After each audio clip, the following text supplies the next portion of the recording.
tsy arofate na irerisy nangai ay reo mpianatra ny banjinany la nitra faizay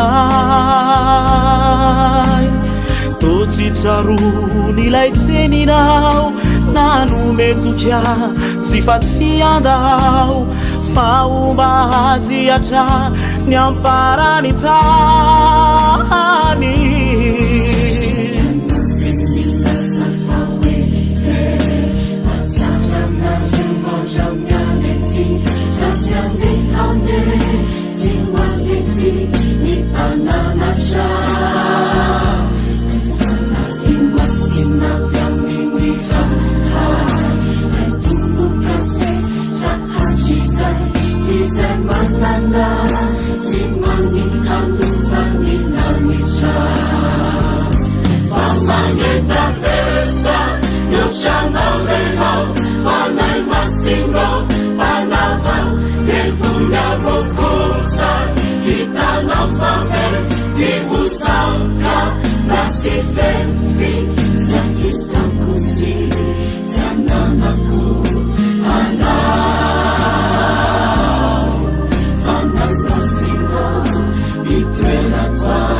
Sino mafanirikuni umenanao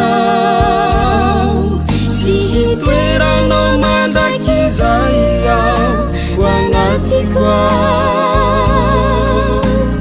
rasendrakivi sichutraka kamilaulavu siputraka yanganufanantenak ampairinyaiku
Andrina ZFLM sy ny radio teny fiainana FM 91.2 dia faly manolotra anao ZFLM folo taona.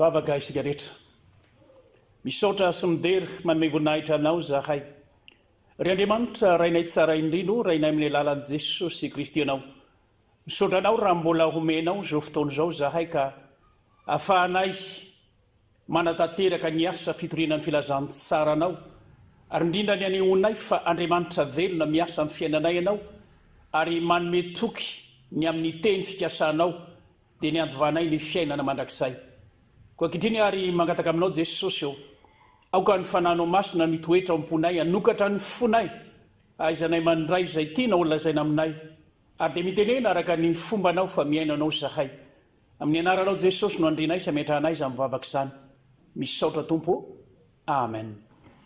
Miara misaotra an'Andriamanitra lehibetsika ry havana raha mbola afaka mahatratra izao fotoana izao amin'izay ankalazantsika izao fahafolo taona ny zanaky ny fiangonana Luterana Malagasy izao ka dia misy ny tenin'Andriamanitra fampianarana soratra masina izay omena antsika amin'ny teny ity izay mitondra ny lohahevitra hoe ny faharetana amin'ny teny fikasana. Izany dia notsoahana avy eo amin'ny epistily ho an'ny Hebreo toko 10 ny andininy 4:30 fa ovakitsika manomboka amin'ny andininy 2:30 ka hatramin'ny 4:30 izany. Dia toy izao nivaky ny teny eo amin'ny anaran'i Jesosy. Fahatsiarovo ny andro fahiny izay naharetanareo ny ady mafy tamin'ny fahoriana rehefa noazavaina ianareo. Indraindray raha natao ho fizaha noho ny faharatsiana sy ny fampahoriana ianareo ary indraindray kosa raha tonga namana izay azony izany fa sady miara-niaritra tamin'ny nifatotra ianareo no nifaly raha norobaina ny fanananareo satria fantatrareo fa ianareo dia manana fananana tsara lavitra sady maharitra ko aza manary ny fahasahianareo izay misy valiny lehibe fa tokony anana faharetana ianareo mba azahoanareo izay lazainy ny teny fikasana rehefa vitanareo ny sitrapon'Andriamanitra. Amen. Anisany zava-dehibe eo amin'ny fiainana maha-kristianina antsika ry havana ny faharetana satria hoy ny soratra masina hoe zay maharitra hatramin'ny farany no hovonjena. Afatra lehibe izay ampitain'ny mpanoratra ity epistily ho an'ny Hebreo ity. Ny ahatsapany miny ny fahalebiazan'ny fahasoavan'Andriamanitra ho aminy mba hohazoniny sy ampaharitra azy ireo amin'ny finoana sy ny fankatoavana an'Andriamanitra. Koa na dia mahery vaika toy inona aza ny fanerena sy ny fanenjehany izao tontolo izao izay manohitra ny maha-kristianina antsika indrindra ny fiainana maha-kristianina ary na dia misy azy ny fakam-panasany hafa izay ataon'ilay ratsy manodidina azy ireo eo anivon'izao tontolo izao dia tsy tokony hampangina ny fahatokinan' Jesosy izany ilay efa namonjy atsika ary efa niainantsika ny famonjena izay vitany ka tokony anana faharetana sy fahasahiana ijoro vavolombelon'i Kristy tsika eo amin'ny fiainana manontolo. Arak'izany ny fiainana kristianina sy ny fahatsapana izany fahasoavan'Andriamanitra no raisiny izany io no hananana faharetana sy fahatokiana azy ka tsy hiala na inona midona na inona miatra satria tsara lavitra zay efa novidianan'i Kristy tamin'ny rany ny fiainantsika, amin'izay efa nanavotany atsika ka nanesorany atsika teo amin'ny fanjakan'ny fahafatesana ho amin'ny fanjakan'ny fiainana, nampelany atsika teo amin'ny fanjakan'ny maizina ho amin'ny fanjakan'ny fahazavana. Arak'izany ilay fiainana kristianina rehefa mahatsapa an'izany dia zao io indrindra no mitondra amin'ny fahataterahan'ny teny fikasana. Da ilay lova mandrakizay ny an-danitra izay omaniny Jesosy rahateo ho an'izay rehetra mino azy.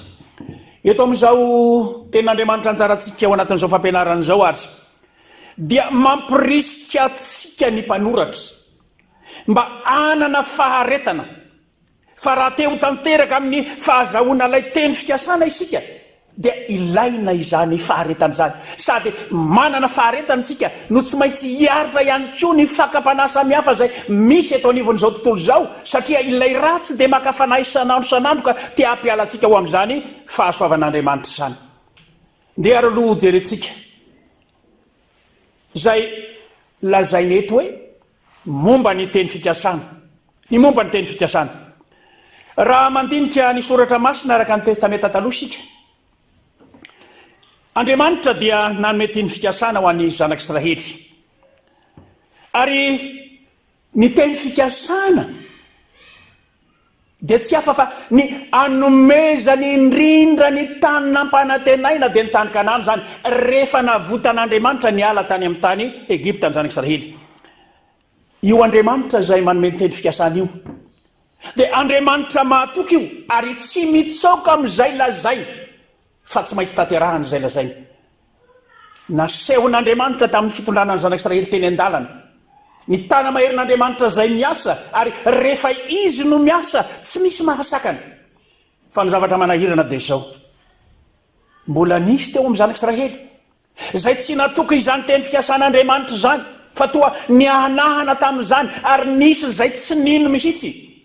Ka rehefa tonga ny fotoana izay hampidirana azy ao amin'ny tany Kanana dia nitahotra eo anatrehan'ny fahavatesany olona, mahatonga ny olona ho vavetin'ny olona ao amin'ny tany Kanana, zany no natahoran'izy ireo, ary io no nahatonga ny sakana sy tsy finoana hoe tsy ho ain'Andriamanitra no mampandresy an'ireo. Zao anefa ny tsarovy, ilay Andriamanitra izay manana ny hery sy ny fahefana rehetra, Andriamanitra miasa amin'ny fomba tsy takatry ny saina izy ka manome toky izany teny fikasana izany, fa izay rehetra mino tsy maintsy tanteraka ao amin'ny teny fikasana, ary dia tanteraka tokoa ho an'ireo izay niorina tamin'izany finoana izany.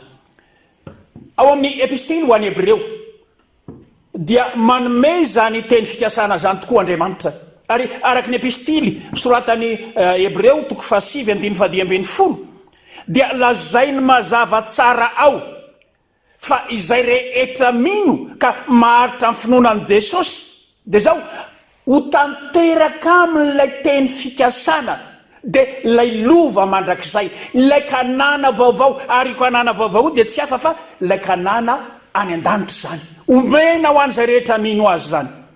Arak'izany antsoavo ataon'ny mpanoratra ho an'ny epistily, ho an'ny mpiaino ny ibanjinana indrindra mandrakariva, fa ny teny fikasana dia ilay lova mandrakizay ny an-danitra, io no tokony hametrahan'ny fiainany mino ny fiainany manontolo.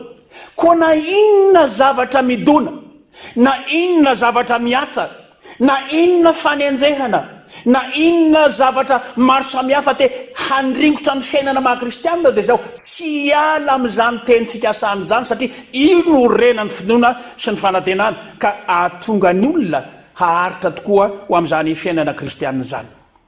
Zao ary ny tsarovy, eo anoloana ny toe-javatra sarotra sy manahirana eo amin'izay fiainana maha-kristianina izay, raha ny epistily ho an'ny Hebreo ny jerena dia ny mba aretana manoloana ny fahakalana sy ny fanenjehana ataon'ny mpiarahamonina no ambaran'ny epistily, ambaran'ny mpanoratra. Ary tsy vitany hoe fankahalana sy fanenjehana ihany matsy ny zava-misy tao anatin'izany, fa nisy ihany koa ny fahaverezam-pananana sy ny voninahitra izay misy teto amin'izao tontolo izao. Koa eo anatrehan'ireo toe-javatra sarotra maro samihafa ireo dia nisy izay nalaim-panahy hiverin-dalana, hitantsika amin'ny Hebreo 10:20, na misy ko ireo zay tena efa niala ka niverina ho amin'ny fiarahamonina izao tontolo izao, ireo no antsoina hiberina sy hitodika amin'Andriamanitra mba tsy hahatonga ny fahatezeran'Andriamanitra hienjera aminy tahaka ny zanak'Israely fahiny. Tsaroa fa ireo zanak'Israely fahiny ireo anie na dia efa nasehon'Andriamanitra azy aza ny herin'Andriamanitra dia mbola tsy nahatoky izy. Vokatr' izany dia zao niatra tamin'ny fahatezeran'Andriamanitra ka dia ringana tany anefitra ireo izay tsy nino. Tsy natokony teny fikasana izy, fa eto kosa dia ambaran'ny mpanoratra fa Jesosy Kristy efa nahatanteraka ny famonjena teo amin'ny hazo fijaliana, ary ny hazo fijaliana no efa nanavotana sy nahatonga ny olona ho tanteraka ao amin'izany atao hoe fanjakan'Andriamanitra izany, satria Jesosy ilay nandatsaka ny rano mitondra famelan-keloka sy fiainana mandrakizay. Koa raha sanatria misy izay ho tratry ny fakapanaka andeha eo amin'ny fiamorana, dia zao izany hazo fijaliana izany ihany no fitsarana ho famaizana ho azy ireo, fitsarana ho famaizana ho azy ireo, ary hahatonga azy ireo ahatsapa tokoa. Fa raha miala amin'izany famonjen'Andriamanitra izany izy, raha tsy miorina tsara amin'izay efa nanavotany Kristy azy teo amin'ny hazo fijaliana izy, dia tsy ho tanteraka ao amin'ny fanjakan'Andriamanitra na oviana na oviana. Arak'izany ny zava-misy tokoa tamin'ny fotoana andro izay anoratan'ny mpanoratra izao epistily ho any Hebreo izao, dia ny mba haharetan'ny kristianina tokoa ho amin'izany atao hoe finoana any Jesosy ilay tompo sy mpamonjy azy zany. Nisy fandrahonana tokoa teo amin'ny fiainana kristianina sy fampahoriana ny olon'ny fiangonana nataon'ireo olon'ny fiarahamonina nisy tamin'izany fotoana izany. Ny antony dia ny mba hahatonga azy ireo hiemotra hiala amin'izany fahasoavan'Andriamanitra izany ary hiverina amin'ny fomba fanaon'izao tontolo izao izay efa nilaozany teo aloha. Ireo tsy kristianina manodidina ireo no nanatanteraka an'izany fanenjehana sy fankahalana ireto kristianina ireto, ka dia nitarika azy ireo mba hahatonga azy ireo tsy hijoro vavolombelon'i Kristy eo amin'izay fiainana maha-kristianina azy, ary indrindra tsy hanompo an'Andriamanitra amin'ny fivavahana zay hirosonondraha teo. Rehefa tonga kristianina tokoa izy ireo dia nahazo fampianarana marina, ary niala sy nandao amin'ny fanompo-tsampy sy ny fanaony izao tontolo izao. Ary nisy mitsy ihany koa aza dia zao izay niala tamin'ireo asa zay tsy mifanaraka amin'ny sitrapon'Andriamanitra, asa zay mety ahitany izao tontolo izao voninahitra sy laza eto amin'ity fiainana ity. Rehefa hitany fa tsy mifanaraka amin'ny sitrapon'Andriamanitra zany dia nialany zany. Vokatr' izany dia nanao zay fomba rehetra ireo olon'ny fiarahamonina izay tsy mino an'Andriamanitra ireo mba ampiala ireto kristianina ireto amin'ny fijoroany amin'ny finoanan'i Kristy, ka dia nandraona sy nanenjika azy ireo, ary nisy fiantraikany tokoa tamin'ny asa mpivelomana maha-kristianina anyreto kristianina Hebreo reto izany fandrahonana sy fanenjehana izany. Koa na dia mafitahaka izany aza ny fanenjehana sy ny faneren'ny olon'ny fiarahamonina, dia maro tamin'ireo kristianina no tsy resy tosika ireo na sanatrika iverina ho amin'ilay fiainana amin'ny fahajenotindrisana, fa tena niorina tsara tokoa ary nahatsapa izany atao hoe fahasoavan'Andriamanitra izay efa noraisina zany, ka dia nijoro amin'izany hatramin'ny farany tokoa. Nitoetra ho tena mahatoky teo anatrehan'i Kristy izy ireo. Eny fa na dia namozany ny tombotsoany aza izay nananany teo amin'ny fiarahamonina nilaozany, dia nijoro tsara izy satria tsapany fa tsara lavitra ny ao amin'i Kristy. Tsara lavitra ilay lova no manin'Andriamanitra azy, ilay teny fikasana ao amin'ny lova mandrakizay, ka dia nilaozany ny fomba fanaony izao tontolo izao. Nijoro vavolombelon'i Kristy teo anatrehan'ireo fampijaliana sy fampahoriana ary fanagadrana ihany koa izy ireo eo anatrehan'ny toe-javatsarotra tahaka an'izany, dia ny fampahery sy ny fanoana ny samy kristianina.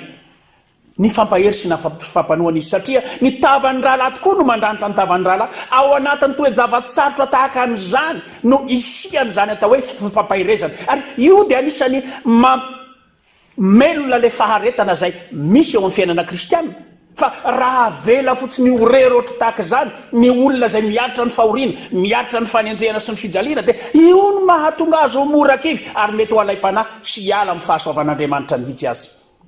Arak'izany dia anisan'ny zava-dehibe teo amin'ny fiainana kristiana tamin'ny zany fotoana zany ny fifampahirezana sy ny fampitondrana zay mavesatra ary tena nifanoana tokoa izy ireo. Na zany aza nefa dia nisy ihany zay tsy naharitra ka niala tamin'ny fahasoavan'Andriamanitra ary nahatonga azy ireo niala dia satria tafalatsaka tamin'ny fahadisom-panantenana no ny fandraisana diso na ny fahazahoana diso ny atao hoe valisoan'ny fanantenana rehefa tonga kristianina izy. Ary misy toe-javatra tahaka an'izany koa hiaran'ny fiainan'ny kristianina fa rehefa tonga amin'izany fiainana maha-kristianina zany dia misy lay azo lazaina hoe fampanantenana zay toa hafa ny fandraisany azy fa hoe rehefa tonga amin'ny fiainana kristianina ianao milamina ny fiainanao miadana ianao tsy sahirana ianao ary zay rehetra angatahanao dia ho azonao zany ka dia misy mampiatra hoe araka ny teny Jesosy na inona angatahinareo dia ho azonareo amin'ny finoana zany.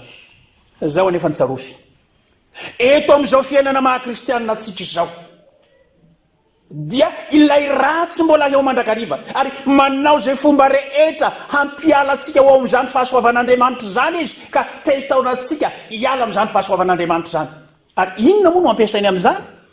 Tsy misy afa-tsy ny zavatsarotra eto anivon'ny fiainana fiarahamonina misy atsika, reo fanenjehana samihafa, reo fampahoriana samihafa ary indraindray dia tena mipaka tokoa amin'ny aitsika ny fivelomantsika zany ary dia izany no mahatonga ny olona alay-panahy sy hiala amin'ny fahasoavan'Andriamanitra sy verina ka anao ny fomba fiainana izao tontolo izao satria izao tontolo izao manampitamby azy, izao tontolo izao toa mandraviravy voninahitra sy vola mankarena azy ka dia tafalatsaka ao amin'izany fandrika izao tontolo izao zany.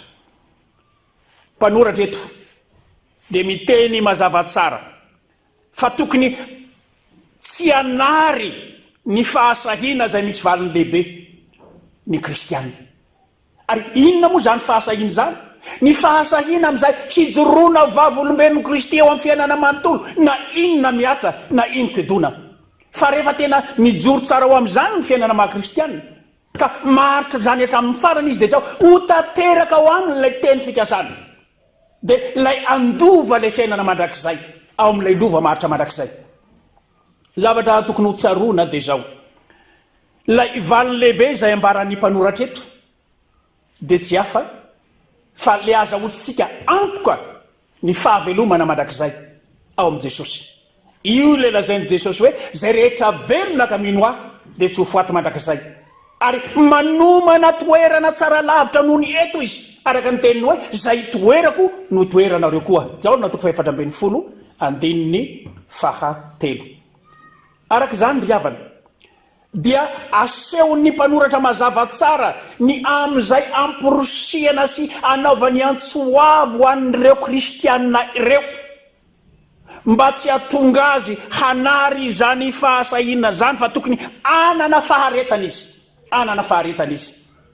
Ao anatin' zany faharetana zany dia hahatonga ny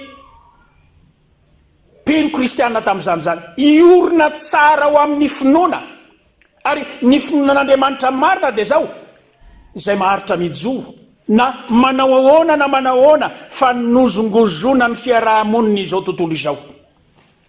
Ohatra omen'ny mpanoratra ny epistily ho an'ny Hebreo ho an'ny mpino kristianina dia ny amin'ireo olo-malaza ny finoana araka izay voatantara eto amin'ny Hebreo toko 10:2-3 ka hatramin'ny toko 2:10. Ambaran'ny mpanoratra mazava tsara ao fa i Abrahama sy Isaka ary Jakoba tao amin'ny finoana sy ny fahatokinan'Andriamanitra dia niorina tsara tamin'izany izy na dia nialana sy nilaozana aza ny tanindrazany dia niorina tamin'ny finoana sy ny fahatokinan'Andriamanitra izy. Nanana ny voninahitra sy ny lazana izy tany amin'ny tanindrazana. Nanana ny arena ihany koa izy fa tsy hoe sanatria olona mahantra ny ray aman-dreniny, fa nilaozany zany. Ary tonga olona manana ny maha izy azy izy ireo, satria lasa olony finoana, lasa rainy mino i Abrahama. Ary ny orina tao anatin'izany ny fampanantenana an'Andriamanitra ka nahatonga azy nanaiky tanteraka sy natoky an'Andriamanitra eo amin'ny fiainany manontolo. Arak'izany, io fandaozany ny tanindrazana io, ny faharetany tamin'ny zavatra rehetra dia nahatonga voninahitra avy amin'Andriamanitra ho azy ireo, ary indrindra nahatonga azy ho vavolombelony ny fanantenana sy laza eo anatrehan'ny fiainana amin'izay niantsoan'Andriamanitra azy. Dia tahaka izany koa izay antsoavo ataon'ny mpanoratra ho an'ny kristianina hebreo, mba ahatsapa mandrakariva fa anisan'ny zava-dehibe iorenan'ny fanantenana, ny fiorenana sy ny faharetana amin'ny finoana. Fa rehefa manana faharetana tahaka an'izany ny olona, dia io no mampisy ny fanantenana ka tsy voahozongozony ny zavatsarotra misy eto amin'izao fiainana izao, zany fanantenana zany. Izay tsy manana faharetana ka miemotra na miala dia tsarovy, fa tsy ahita fiainana naovinanaoviana. Hoy ateo hoe maro karazana ihany koa ny zavatra miatra amin'ny fiainantsika ankehitriny. Mety mahatonga ny olona tsy haritra ho amin'ny fivavahany zany, tsy maharitra amin'izay fiainana maha-kristianina zany, fa mahatonga ny olona hanompo sampy ary hiverina indray amin'ny fomba fanaon'izao tontolo izao. Tsarovy anefa fa ny fiainantsika dia zao efa noesoron'Andriamanitra tao amin'ny fanjakan'ny fahafatesana, ary nafindra no amin'ny fanjakan'ny fiainana. Ka dia manao ahoana indray? Raha sanatria ka emotra isika tsy haritra amin'izany finoana izany dia hiverina ho amin'ny fahafatesana indray. Ny zavatra manahirana eo amin'ny fiainan'ny olona, ny fakapanahy izay ataon'ny Satana eo anatrehan'ny fahasahiranam-piainana misy ankehitriny. Ireo toe-javatra maro samihafa, ireo no ararotin'ilay ratsy ka hitaomana antsika mba hiala amin'izany fanjakan'Andriamanitra mitondra antsika ho amin'ny fiainana mandrakizay zany. Arak'izany dia io indrindra no fitaovana ataon'ilay ratsy ka ampiala ny olona sy ampihemotra ny olona tsy hatateraka azy ao amin'izany fiainana mandrakizay zany. Tsarovy anefa fa eo anatrehan'ny toe-javatsarotra tahaka an'izany dia zao tsy haitsika amin'ny maha olombelona antsika tokoa no maharitra na ny miaritra amin'izay fiainana maha-kristianina antsika, raha toaka tafasaraka amin'ny Kristy isika. Ary io le lazain'i Jesosy hoe raha misaraka amiko ianao dia tsy mahay manao na inona na inona, fa ny firaisantsika amin'ny Kristy indrindra amin'ny fiainantsika ka andehanantsika sy anaovantsika ny sitrapony, zany no mampaharitra antsika ao amin'izany fiainana maha-kristianina zany. Mila mangataka mandrakariva ny herin'ny fananamasina antsika mba hitarika antsika ho amin'izany fiainam-pahavelomana miaraka amin'ny Kristy zany. Ary izany fanahymasina zany no ampahatsiaro antsika isan'andro ny asarobidin'ny famonjena izay vitan'i Jesosy ho antsika. Sarovy ry havana, fa sarobidy amintsika tokoa zany fiainana kristianina zany. Ny olona izay efa nahatsapa ny atsaran'ilay niantso azy ka miaina izany fiainana mandrakizay zany, dia tsy hiala na oviana na inona zavatra miatra na inona zavatra midona eo amin'ny fiainany manontolo, satria tsapany tokoa ao anatin'izany fiainana maha-kristianina zany ny tsirony fahasambarana mandrakizay izay omeny Jesosy ho azy raha teo, omeny Jesosy azy raha teo. Eto ary dia ilaina ny ananantsika faharetana amin'izany teny fikasana zany. Faharetana mba ahafahantsika mahatsapa tokoa ny asarobidin'ilay lova mandrakizay. Teny fikasan'Andriamanitra ho antsika dia ny ahatonga antsika rehetra tsy hisy verina iray azy, ahatonga antsika rehetra ho tanteraka ao amin'ilay fiainana mandrakizay. Zany ny teny fikasana ataon'Andriamanitra. Zao anefa ny tsarovy, ho very tahaka an'ireo tsy mino tamin'ny zanak'Israely fahiny, zany teny fikasan'Andriamanitra zany, raha toaka tsy miorina amin'ny finoana, tsy matoky an'Andriamanitra ary indrindra tsy mahazaka an'ireo fitsapana sy fizahan-toetra samihafa, ireo fakapana samihafa zay misy eto amin'ity fiainana ity. Petera apôstôly dia nananatra ny fiangonana mba hahatonga azy ireo hahatsapa mandrakariva fa misy tokoa ny fizahan-toetra eto amin'izao fiainana izao. Ka dia hoy Petera hoe azagaga ny amin'ny fizahan-toetra mahamay izay manjo anareo, fa manjo ny fiainana maha-kristianina raha teo koa zany. Diniantsika tsara fa tantaran'ny fiangonana teto Madagasikara, ny fanenjehana ireo martiora, fa firifiry tamin'izy ireny moa no tena nijoroka naharitra tamin'izany finoana zany, eny fa hatramin'ny amoron'ny fotoana ny hafatesana aza dia zao tsy niala tamin'i Jesosy izy. Ahoana hoy Rasalama martio? Hitako ny lala tsara ka izorako, azoko ny famonjena ka ho tanako, ary dia niaritra sy naharitra tamin'izany tokoa izy, ka dia nomena azy tokoa ny satroponinahitra ny fiainana. Paoly apôstôly dia sahy nijoro vavolombelon'ny finoana, fa na dia ao ampigadrana aza dia mbola afaka nampahery ny mino ihany, ary niteny tamin'ny fiainany hoe efa nahatanteraka ny fiazakazahako aho, nitahiry ny finoana aho, ary ankehitriny tehirizina ho aho ny satroponinahitra ny fahamarinana. Ry havana, mila miorina tsara tokoa ho amin'izany teny fikasana zany ny fiainantsika, fa rehefa tsapanao ny asarobidiny zany dia io no mahatonga antsika hanana faharetana, io no mahatonga antsika hiaritra na dia misy zavatsarotra miseho aza eo amin'ny fiainantsika manontolo.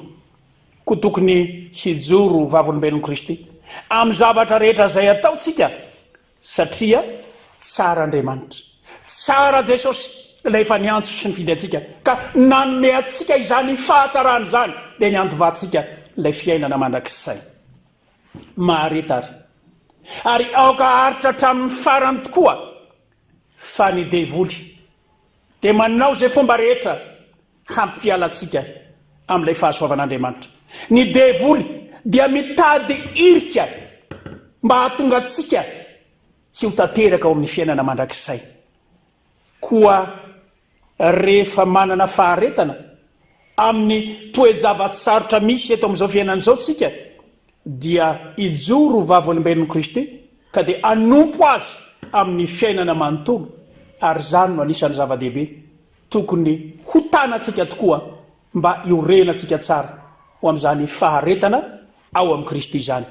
Koa dia ny tompo ilay efa niazona antsika tao anatin'izany faharetana zany no ampahomby koa ny fiainana maha-kristianina antsika ka ahatanterantsika ao amin'ilay fiainana mandrakizay. Ny zava-dehibe ary dia nibanjinantsika ilay fanantenana ka hiazonantsika izany hatramin'ny farany. Araka ny epistily ho an'ny Hebreo 9:4 ka hatramin'ny 9, dia ho loza no anjo izay tsy manana faharetana ka mihemitra. Ho loza no anjo izay tsy manana faharetana ka mihemitra, fa miandry izay mihemitra ny fahatezeran'Andriamanitra mirehitra.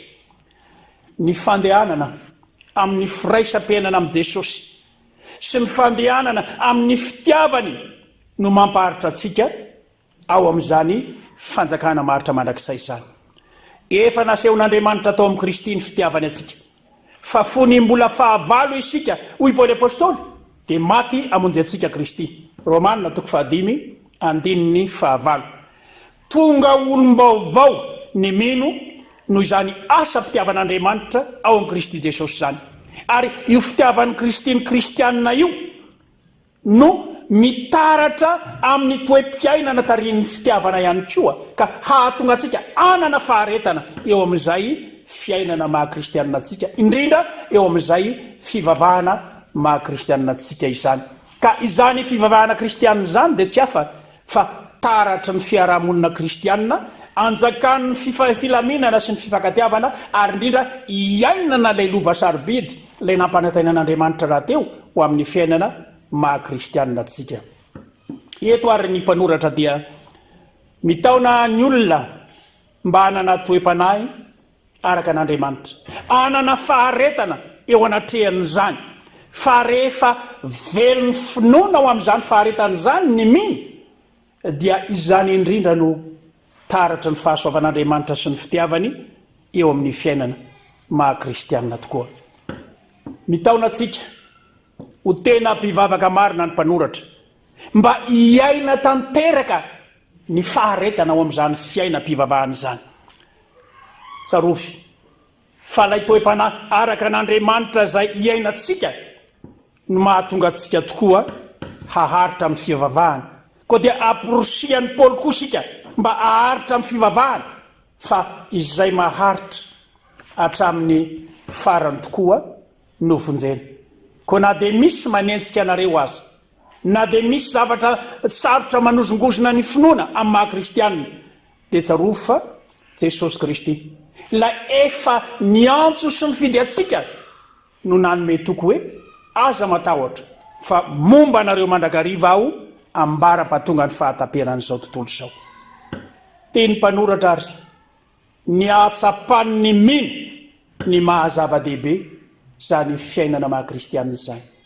Fa rehefa tsapan'ny mino ny mahazava-dehibe izany, indrindra ilay fanantenana zay iorenana ao amin'izay antovany fiainana mandrakizay, dia tsy hiala ao amin'ny fahasoavan'Andriamanitra naoviana oviana izy, na inona miseho na inona miatra, satria sarobe dia aminy izay efa nifitianan'i Kristy azy. Ka dia ny tompony no hatateraka izany tokoa ka iorena antsika ao anatin'ny faharetana mba ho voninahitry ny anarany izay rehetra ataontsika. Dia ho an'Andriamanitra irerian'ny voninahitra izay efa azo hatramin'ny taloha indrindra ka mbola ho azy ho mandrakizay. Mbola hivavaka isika.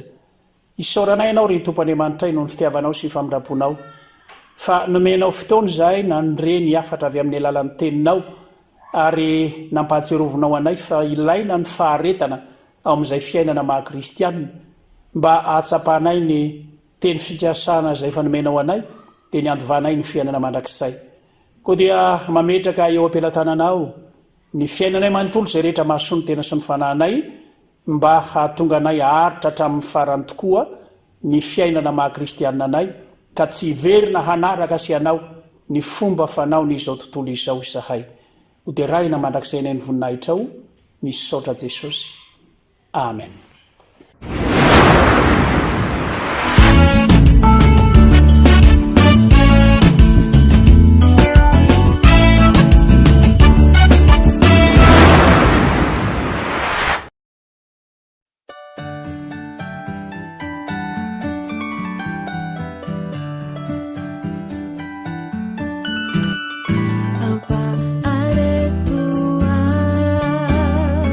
Anaraka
Tsika toshiny manodidina efa enao ve ny vaovao tonga ilany andrasantsika hatriny ela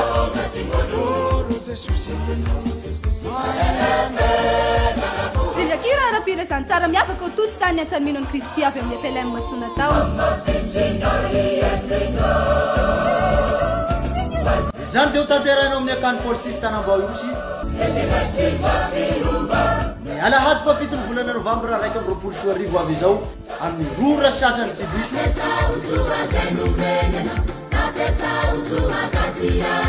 viti-pidirana 2 arivo ariary fanasana ray alina ariary ho an'ny olondroa amboarana ny programmanao fa ase manokana no manina ho anao io zay hanehoana ny hira nahafantaranao ny amekry hatram'izay sy ireo hira vaovao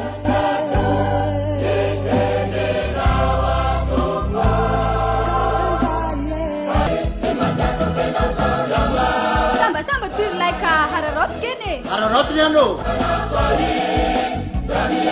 tongava maro fa mikry manao raha io olay empanay ho azonao ifamponaretana tsy io natsakano zay kene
Show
Sinifyalana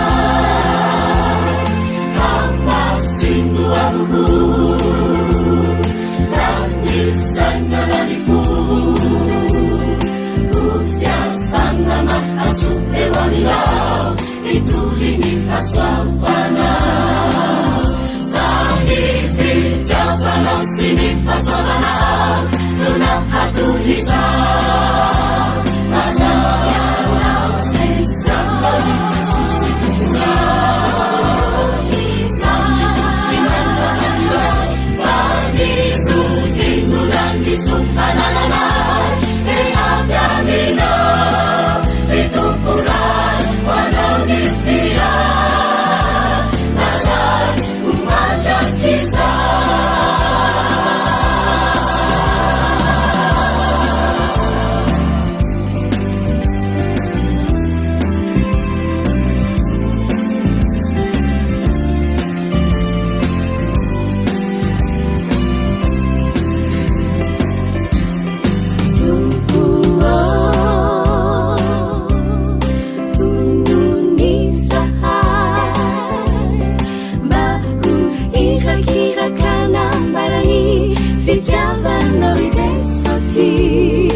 Simba misima panai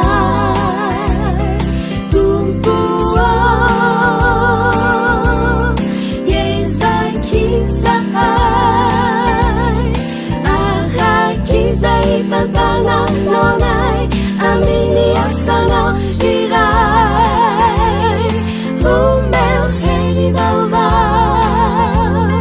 Fahareta namina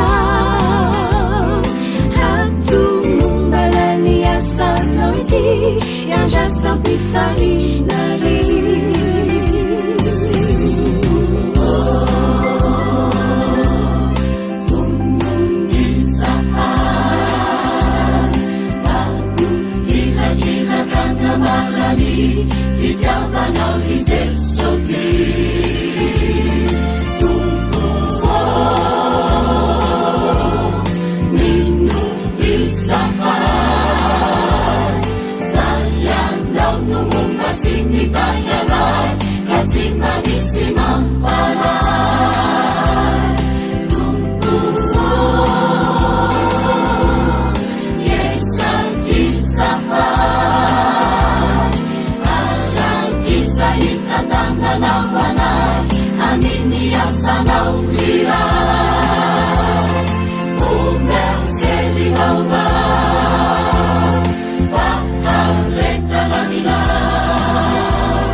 isika diao Kristy mitoetra anatintsika ny fitiavany zay no afantarana fampianany toko kometezare ande ifankady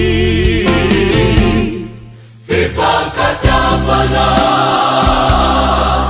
yunutitile eime fifankatiavana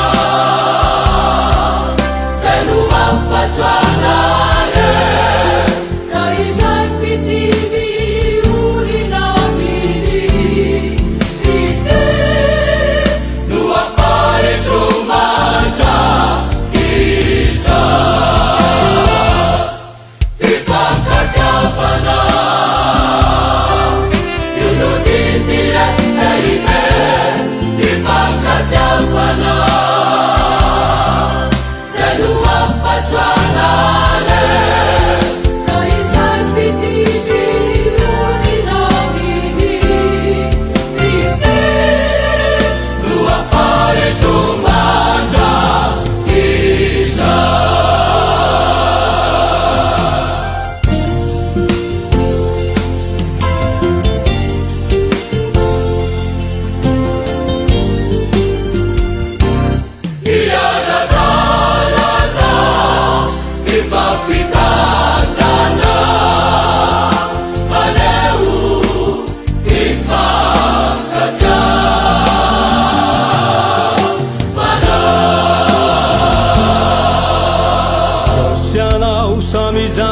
Kandriamanitra nomena malalaka iaina eto antany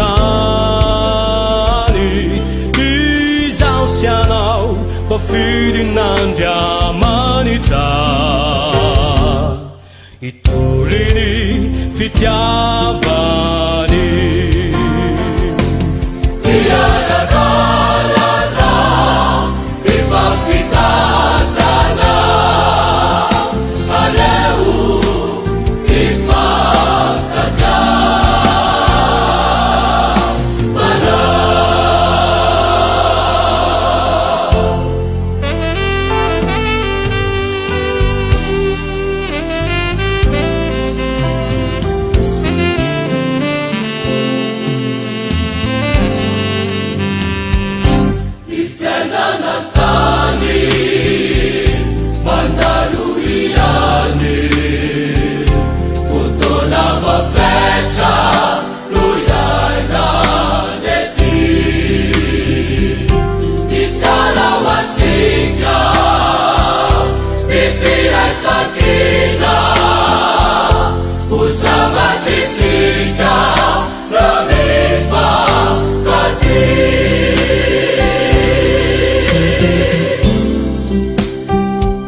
susi asambang malana famandaikan ng teknik isa asangit naray na famandaikan ng teknik isa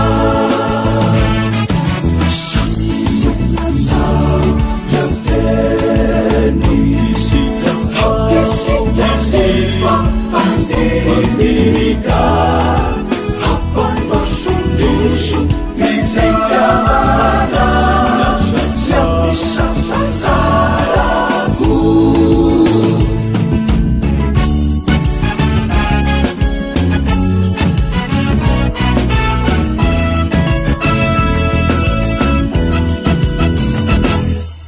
Hatta marirai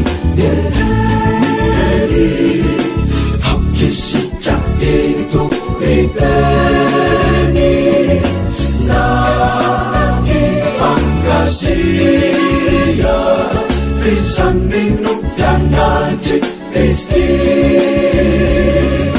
nanti rahasia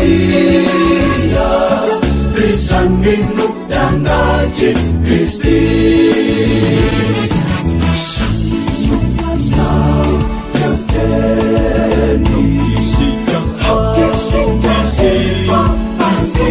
Pendidikan apa tersunjuk di jalanan yang bisa salahku.